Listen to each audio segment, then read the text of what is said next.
Right sir. Sir ఫైనల్‌గా ఒక senior జర్నలిస్ట్‌గా అంటే మీరు బీజేపీ నాయకులుగా కాకుండా ఒక సీనియర్ జర్నలిస్ట్‌గా మహేష్ కుమార్ గౌడ్ గారు పీసీసీ అధ్యక్షులుగా చేపట్టి సంవత్సరం అయింది.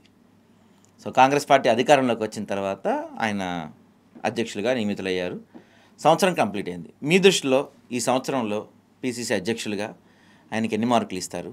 ఆయన ఎలాంటి మార్క్ చూపించారు?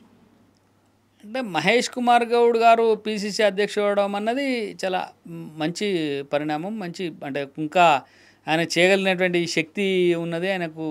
కానీ అనుకున్నంతగా ఆయన పర్ఫార్మెన్స్ ఇవ్వలేదేమో అని నాకు అనిపిస్తూ ఉంది. అంటే ఏ విషయం? అదే చెప్తాను. ఎందుకంటే ఒకవైపు ముఖ్యమంత్రి, ఒకవైపు ఇన్ఛార్జిగా వచ్చి నెత్తి మీద కూర్చున్నటువంటి ఆమె మీనాక్షి, వీళ్ళిద్దరి మధ్యన ఈయన నలిగిపోతున్నాడేమో.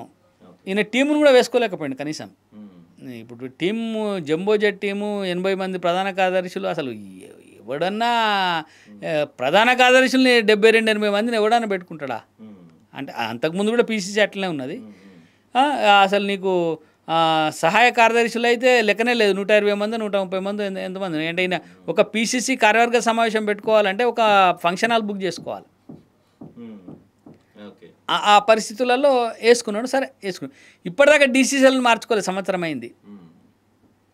డీసీసీ అధ్యక్షులు గతంలో నియమించబడిన వాళ్ళే ఉన్నారు. అనేక ఆరోపణలు వచ్చినా ఇప్పటిదాకా డీసీసీ అధ్యక్షులను నియమించుకోలేకపోయిండు. తర్వాత రానంటే పార్టీ అధికారంలో ఉంది. అధికారంలో ఉన్నటువంటి కాంగ్రెస్ పార్టీ ఏ మేరకైతే ప్రజల్లోకి పోయి పనిచేయాలో ఆ మేరకు పనిచేస్తున్నటువంటి పరిస్థితి అలా కనబడతలేదు. అట్లనే అంతర్గత కలహాలు ఉన్నప్పుడు వాళ్ళని పిలిచి మాట్లాడాల్సిన బాధ్యత కూడా పార్టీ అధ్యక్షుడిగా క్రమశిక్షణ కమిటీకి అప్పగించడమో లేకపోతే ఆయన సమన్వయం చేయడమో చేయాలి.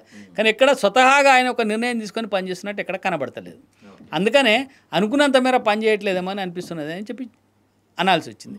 ఇంకా రెండో అంశం ఏంటంటే పీసీసీ అధ్యక్షుడిగా స్వేచ్ఛ లేకపోతే, నువ్వు ఏ పని చేయలేకపోతే, మహిళా కాంగ్రెస్ అధ్యక్షురాలు వచ్చి ఆయన ముందరనే ధర్నా చేస్తే